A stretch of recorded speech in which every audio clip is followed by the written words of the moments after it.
Hey everyone, I hope everyone had a great Thanksgiving, celebrating it with family and friends. Today I'm going to be doing my persuasive speech on feeding the poor in America. So we can be leaders in our community by collecting unspoiled, unopened food and donating that to local food shelters and food pantries. By donating food, we're not only saving food from being wasted in landfills, but we're also supporting local communities and saving all the resources that went into producing that food.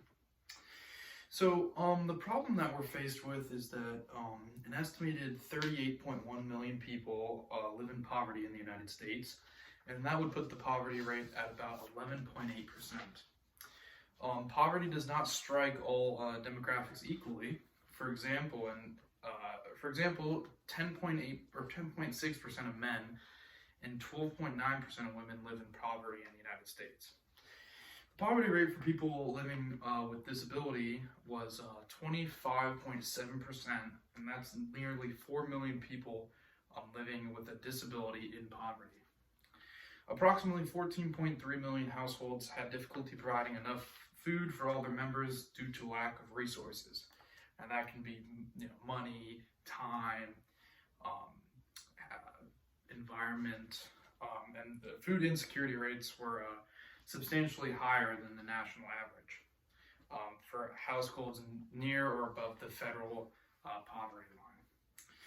For nearly 5 decades, the CCHD has supported nearly 12,000 community-based projects led by low-income people through grants, and that basically gives money to you to go out and help donate food to these people living by the near or at the federal poverty line.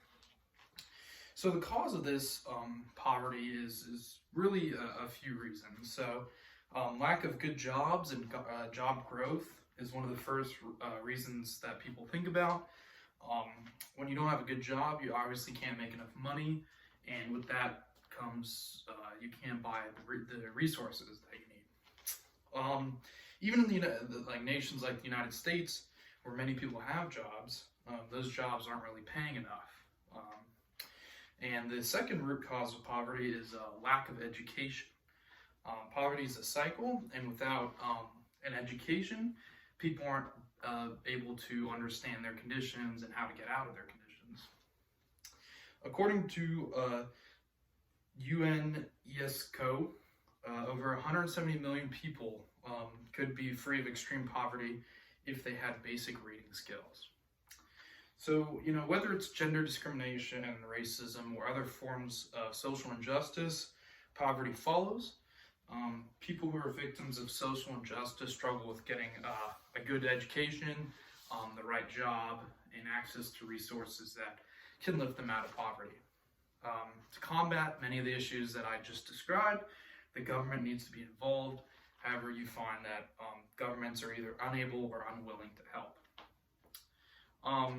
Donations of non-perishable and unspoiled perishable food from homes and businesses help stock the shelves at food banks. These could be like peanut butter, crackers, stuff that is sealed, doesn't go off easily.